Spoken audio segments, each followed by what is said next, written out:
안녕하세요. 안성법계사TV 스님의 다반사에서 여러분과 불교의 여러가지 수행법 중에서 5대 수행법 어떻게 수행을 해나갈 것인가 길라잡이를 보아가고 있습니다. 이제 긴 시간 한 1년 가까이 해왔는데요. 이제 끝무렵으로 가고 있습니다. 5번째 보살행 중에서 2번째 부분입니다. 저희가 보고 있는 교재로는 82페이지입니다. 승만경이라는 경의 경국을 가지고 보살행에 관해서 살펴보겠습니다. 세존이시여, 저는 오늘부터 보리를 이룰 때까지 만일 고독하여 의지할 데 없거나 구금을 당하거나 병이 나거나 여러 가지 재앙과 곤란에 빠져 괴로워하는 중생들을 본다면 잠깐이라도 그냥 두지 않겠으며 반드시 그들을 편안케 하며 의로서 이롭게 하여 여러 가지 괴로움에서 벗어나도록 한 뒤에 떠나겠습니다. 설명 부분입니다. 대승불교는 모든 존재가 모든 중생을 이제 요즘 표현으로 말하면 모든 존재입니다. 모든 존재가 본래 부처님 성품을 조금도 부족함 없이 다 저마다 가지고 있으며 무명번뇌에 가려져 있는 그것을 드러내기만 하면 즉시 부처님으로 살아갈 수 있다는 관점을 바탕으로 합니다. 그 어떤 종교보다도 인간의 가치와 가능성을 높게 평가하고 있는 것이죠. 그런데 한국 불교는 경전에서 강조하고 있는 것과 달리 현실적으로는 헌신과 봉사 그리고 참여에 소극적이라는 평가를 받습니다. 대승불교를 지금 여기 실천의 영역에서 펼치기 위해서는 대승불교의 연기관에 대한 이해가 필요합니다. 화엄사상에서 법계연기라는 말은 전체는 하나 속에 들어가며 하나는 전체 속에 들어가고 하나를 잡으면 전체가 드러나고 전체는 하나로서 나타나니 하나가 곧 전체요, 전체가 곧 하나임을 드러냅니다. 우리 한 사람 한 사람의 가치가 전체의 가치와 다르지 않고 모든 존재가 제각각 가장 존귀합니다. 이런 연기관을 비유로 말한 것이 인드라망입니다. 이러한 원리에 입각하면 상대를 이롭게 하는 이타행이 결국 자신도 이롭게 하는 것입니다. 이를 현대적인 언어로 풀어내면 아래와 같습니다. 시간적으로 이 세상에 있는 모든 것은 홀로 생겨난 것이 아니라 그럴 만한 까닭, 즉 인연이 있어서 생겨난 것이다. 즉 직접적 원인인 인과 간접적 원인인 연이 모아져서 한 존재의 모습은 나타난다. 또 공간적으로 보면 모든 존재하는 것, 있는 것은 홀로 고립해 있는 것이 아니라 수많은 헤아릴 수 없는 많은 다른 모든 것들과 뗄 수 없는 관계 속에서 서로 영향을 주고받으며 더불어 존재하는 것이다. 예를 들어서 밥 한 끼 먹는 일도, 한 끼가 아니라 실은 밥 한 수저 먹는 일도 실은 나 혼자만의 힘으로 가능한 것이 아니라 이름 모를 수많은 사람들 그리고 전 우주적인 자연적인 힘까지 합해져서 가능한 것이다. 과거에는 지구의 모든 생명이 상호 연관되어 존재한다는 사실을 이해할 수 있는 사람이 드물었습니다. 그전에는 이전의 사고방식은 부처님 이전의 사고방식은 신들이 만들어내는 것이다 라고 생각했습니다. 신이 만들어내는 것이다. 하나의 신이 만들어낸다는 생각을 가진 종교도 있었고 여러 신들이 만들어낸다는 생각을 가진 종교도 있었습니다. 그러나 부처님께서는 이런 생각이 아니라 바로 연기관, 즉 모든 존재들이 서로 시간적으로 공간적으로 영향을 주고 영향을 받아서 이루어진 것이다. 이 사고방식을 바로 연기법이라고 하죠. 연기로 존재한다. 자, 요즘, 하지만 지금은 환경오염이나 지구온난화, 바이러스와 세균, 특히 지금 이 근래 3년 사이에 2020년부터 지금 코로나19로 인해서 이전에도 중간중간 여러 가지 바이러스로 인해서 괴로움을 겪었습니다.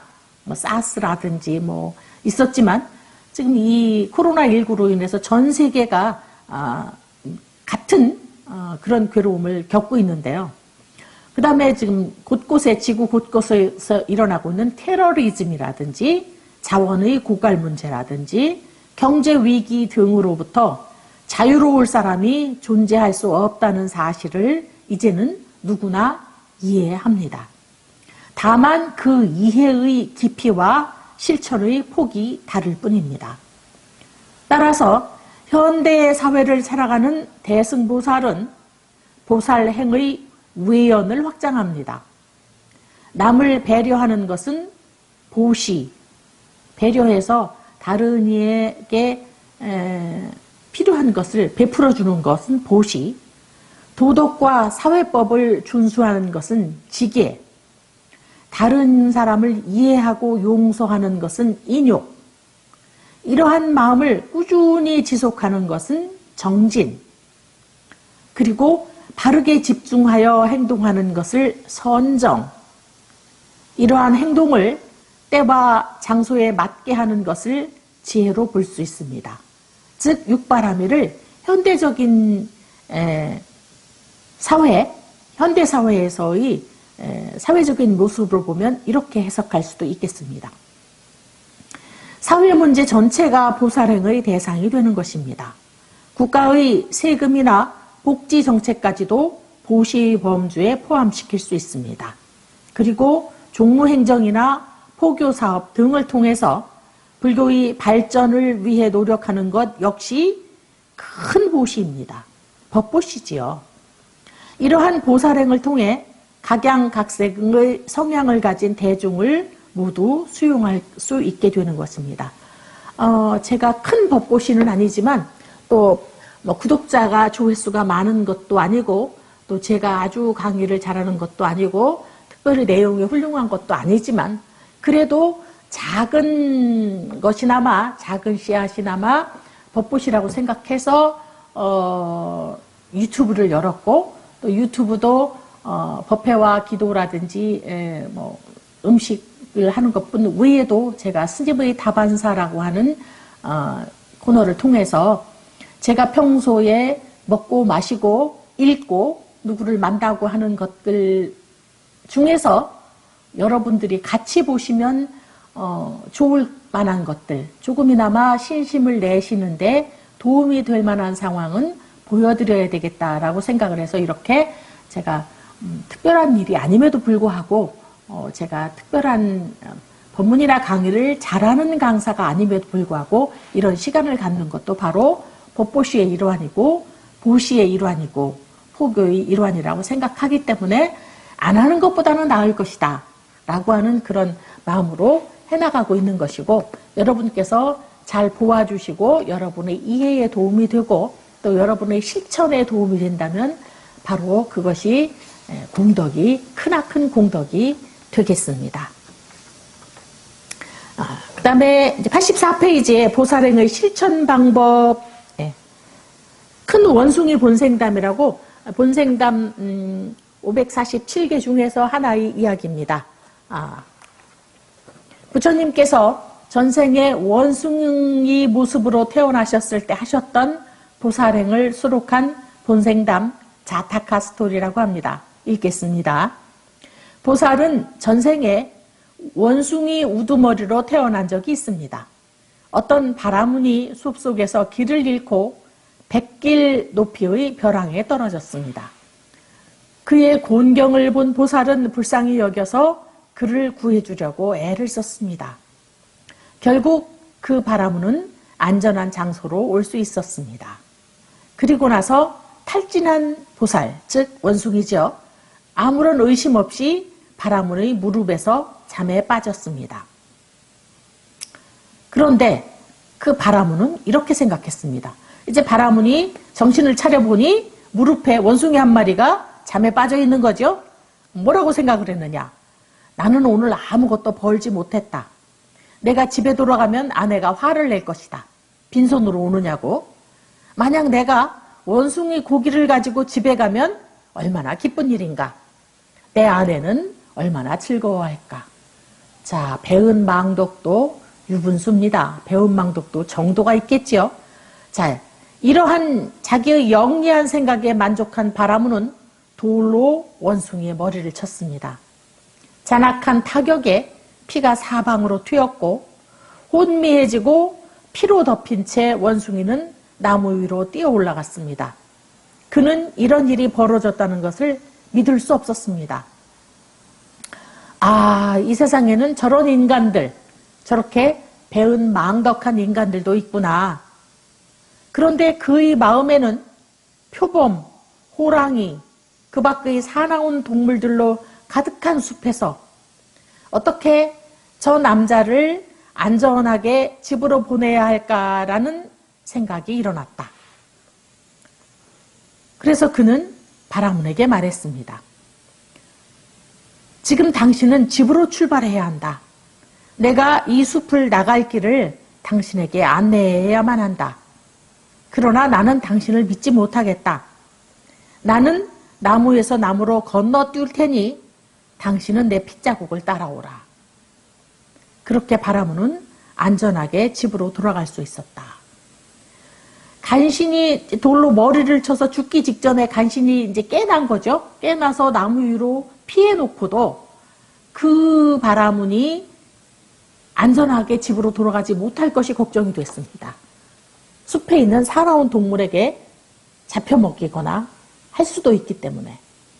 그래서 내려가서 그를 안전하게 숲 밖으로 나갈 수 있도록 인도하고 싶어도 그 인간을 믿을 수가 없는 거죠. 그래서 나무에서 나무로 건너뛰어서 떨어진 핏자국으로 길을 안내를 한 부처님의 전생담 이야기입니다. 인간의 잔혹함이나 중생의 어리석은 중생의 잔혹함이나 사나움이나 교활함, 배은 망덕도 기가 차지만 또한 원숭이의 모습으로 화현한 몸을 낮춘 보살행을 하신 우리 부처님의 자비행도 가히 상상하기 어려운 오로지 그냥 찬탄할 수밖에 없는 자비행인 것 같습니다. 이 이야기에는 보살행이 종합적으로 담겨져 있습니다. 곤경에 처한 바라문을 보았을 때 보살은 마치 그가 자기 아들인 것처럼 불쌍히 여겼고 그를 구할 방법을 생각하기 시작했습니다. 이것이 자비심입니다. 자비심 중에서 바로 이게 자무량심, 비무량심 중에 사랑하는 기쁨을 주려는 마음과 더불어 고통을 구해주려는 마음, 자비가 일어난 거죠. 자, 지혜는 바라문을 벼랑에서 꺼낼 계획을 구하는 겁니다. 어떻게 꺼낼 것인가. 정지는 큰 위험을 감수하면서 한두 번 해갖고 되는 게 아니죠. 그 계획을 실행하고 모든 힘을 쏟아서 한두 번 되는 게 아니라 꾸준히 결과가 나올 때까지 힘을 쏟은 게 바로 정진이라고 할 수 있고요. 자신의 머리를 부서져서 죽일 정도의 죽을지도 모를 죽을 뻔한 상처를 감내하고도 화를 내지 않은 바로 그것이 인욕이고요. 바라문의 사악한 행위에 대한 분노에 압도당해서 분노에 떨지 않고 마음의 평온을 유지한 것이 바로 선정이라고 할 수 있습니다.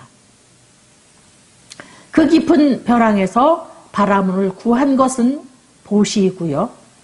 어떤 저주도 하지 않고 결국 보복하지 않으며 효종까지 그를 안전한 것으로 이끈 건 바로 지계라고 할 수 있습니다. 이 육바라밀과 사무량심은 서로 이렇게 통합니다. 보살의 행동에 매우 다양한 바라밀의 요소도 갖추어져 있고 사무량심도 다 갖추어져 있다고 할 수 있겠습니다. 그러나 우리들이 이처럼 목숨을 걸고 하는 보살행을 실천하는 것은 일상적인 생활 속에서 결코 쉬운 일이 아닙니다. 이렇게 부처님처럼 큰 원력과 헌신이 필요한 보살행까지는 아니더라도 우리가 일상 속에서 실천할 수 있는 보살행은 찾아보면 많습니다.